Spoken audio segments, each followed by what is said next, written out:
for years. Who is she? A thief? If so, she picked the wrong night to pilfer from the Caledon stables. She opened the latch to the stall, all the while crooning sweet nonsense. Sage seemed to lap it up because Mikhail's damn temperamental stallion allowed her closer, nickering his welcome, nudging her shoulders playfully.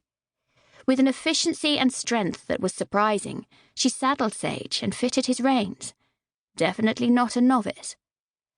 Using the mounting block, she seated herself atop the horse with supreme confidence, no hesitation or fear displayed at the sheer size of the beast beneath her. She sighed, stretched, and then pouting lips, the only visible part of her face, curved into an irresistibly alluring smile. An intense jolt of lust hardened Mikhail's length with such swiftness that for a heartbeat he felt lightheaded. What the hell is this? Must be the vodka he had drunk earlier. It was the only explanation for his lack of restraint over his desires. His heart pounded, and he breathed evenly, controlling his body's startling reaction to such raw sensuality. Thunder rumbled and light flashed across the sky. Sage did not shift, but she gripped his reins tighter, glancing through the massive open slat windows into the night. Mikhail could smell the storm in the air, feel the vibrations of the thunder. "Do not leave," he urged silently. He did not want to have to track her down, and until he chose to make his presence known to London society, it was best to keep a low profile. Mikhail certainly did not want Princess Tatiana Ivanovna tracking him to England to plead her case. God save him from perfidious females. But most importantly, he needed some peace before wading back into the fray of society. He doubted revealing his presence to this unknown woman would compromise his plan, but caution still curled inside him. He shuffled a foot, hoping to startle the young lady into abandoning whatever reckless plan she possessed. She froze, her head twisting toward where he stood in the dark. Mikhail held himself still, waiting for her move, waiting for feminine nerves to overtake her. After worrying her bottom lip with her teeth, she spun the horse toward the entrance and took off. He smiled and moved in the shadows, careful to remain hidden in the event she turned around. Another crack of thunder, and he glanced skyward. There was no doubt a storm was brewing. Was she familiar with the terrain, and did she know where the cottages were on the Caledon property? The storm clouds in the sky gathered, and he cursed himself for caring about a stranger. Mikhail moved unhurriedly to the entrance.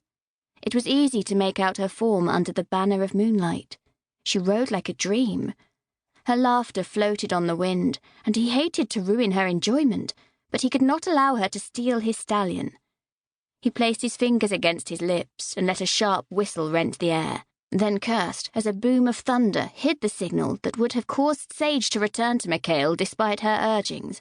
He quickly readied another horse. It was damn reckless of him to follow the female, even if she was a thief, but he felt compelled to pursue her. "Allow me to follow the woman. I will return your prized stallion, Prince Alexander," a low voice said to his left. He glanced at Vladimir, Mikhail's friend and constant shadow. "You forget my instructions. You will refer to me as Mikhail until I say otherwise." There was a pulse of silence, and he could feel Vladimir's disapproval. But Mikhail would not be swayed on this. "You are not being yourself. You do not chase women, even if they are unusual and provocative, Mikhail."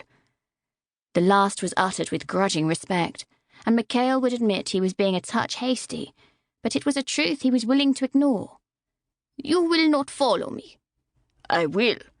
At his pointed stare, Vladimir paused, executed a sharp bow, and melted into the darkness.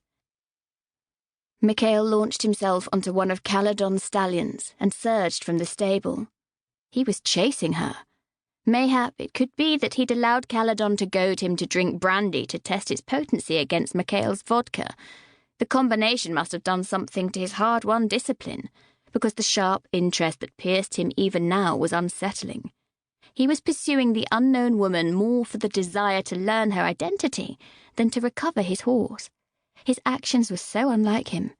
He should be treading with caution. Instead, he was being reckless. A blasted foolish thing to do. Eagerness churned inside of Miss Payton Peppiwell, and a rare